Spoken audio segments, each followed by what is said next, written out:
Ang bait-bait naman ng baby ko. Maghuhugas muna ng plato si mama, ha? Ayan ang hugasan kong plato. Hugas muna si mama ni baby. Laro ka muna dyan, anak, ha?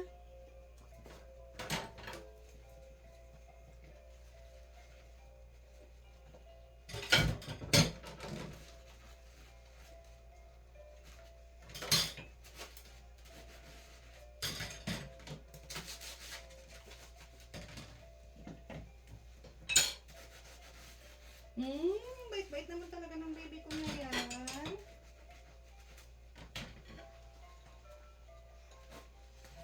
Ako, oh. You feel cold, anak?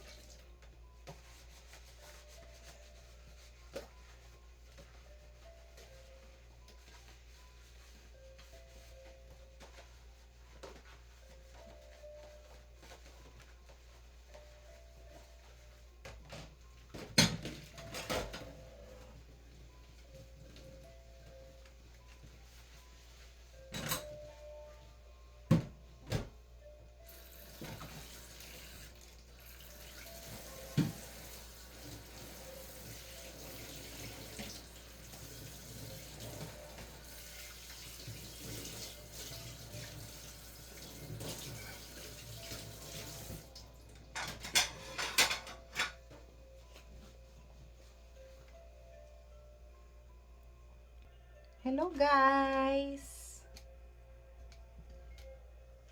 Winter dito sa South Korea. Ayan, maraming snow sa labas. Kaya, malamig sa labas. Pero dito sa bahay, okay lang. Andito lang kami ng baby ko sa loob, syempre hindi naman kami lumalabas kasi winter. So, naghugas muna ako ng plato.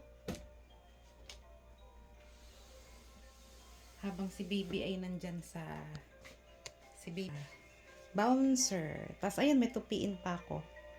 Ayan, mag-2 months, mag-3 months na pala ang baby ko sa 21 this month. At napakabait niyang bata. Hindi siya namumuyat. Ayan siya. Hi, baby! Baby love ko! Hi! Hi, baby love ko! Tapos ako maghugas ng pinggan. And ang aking gagawin next is itong orange. Babalatan ko para kakainin ko na lang. Habang si baby ay nasa duyan pa rin.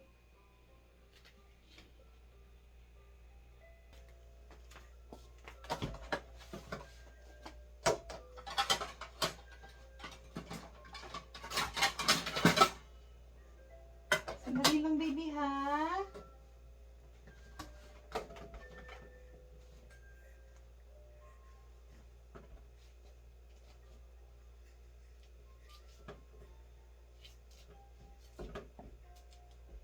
Behave muna ang baby ko. Behave muna ang baby love ko.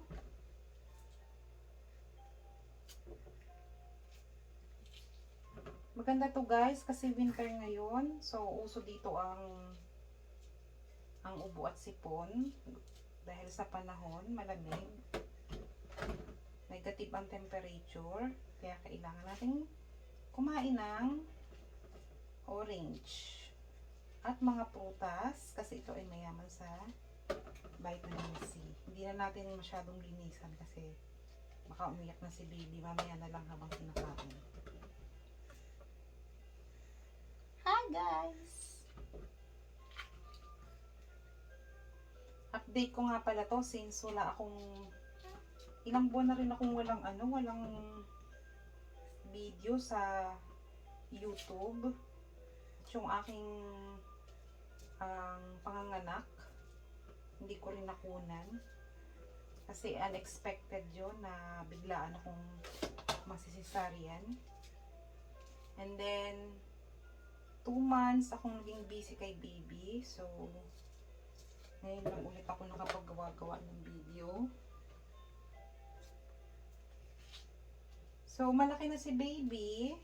Sabi ng iba, malaki siyang bata. 2 2 months pa lang siya pero 7.7 kilos na siya. So, mabigat na. Kaya, ang hirap-hirap na niyang buhatin. Hello, baby! Yeah, wait for mama. I'm just doing something here.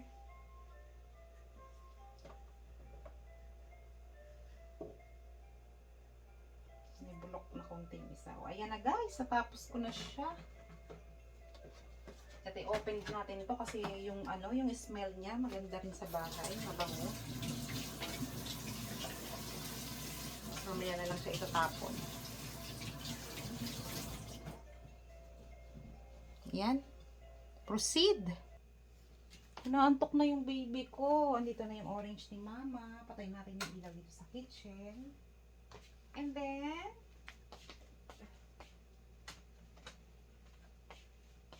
then, ang baby ko naman na mapogi-pogi.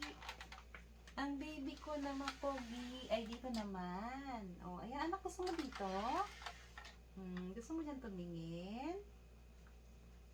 Tayo naman ay magtutupi ng ating mga baby clothes na baby. Dito na lang tayo sa sahig kasi nandito siya sa bouncer. Kailangan, lagi tayong nasa tabi niya para hindi siya iiyak.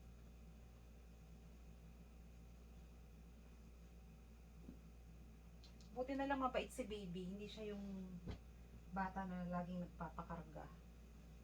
Saka hindi siya, namumuyat. Parang matanda siyang matulog sa gabi. Kahit matulog yan ng 10 p.m., ng 10 ng gabi, magigising pa rin yan 5 o'clock na ng madaling araw o 4. Nakapikit lang siya, dede, tapos matutulog na siya ulit. Ganun kabihib ang baby namin. Ano, baby? Uy, ang bait-bait naman yan. Yeah? Ang bait-bait naman ng baby namin na yan.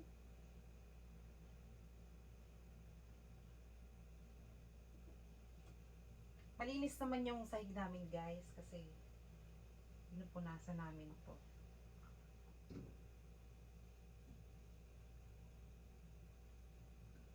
Para ma-disinfect.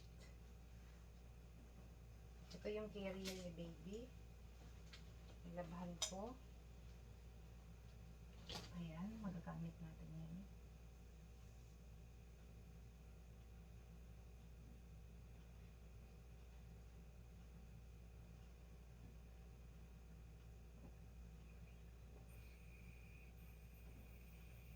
Anak ko.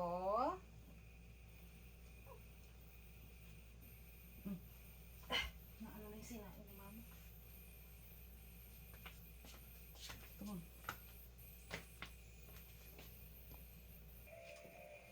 Wala na palang gatas yung milk dispenser ni baby. Hindi pa pala ako nakapaglagay. So, itimpla muna natin siya ng milk. Para mamaya pag hihingi siya, naka-ready na. Anyway guys, breastfeeding and bottle si baby. 2 to 3 times ko lang siyang pinadedede sa bote sa looban ng isang araw. Tapos sa gabi, magdamag siyang dumidede sa akin para hindi nakakapuyat.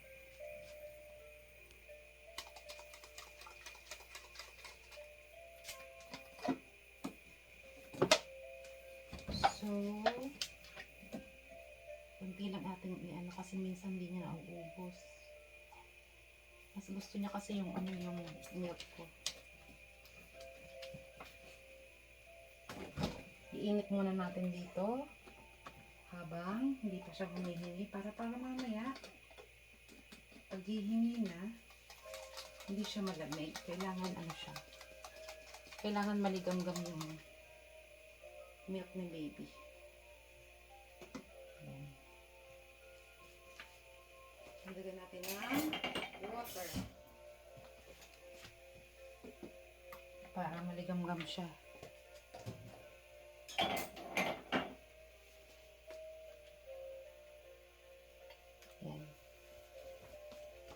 yung mainit.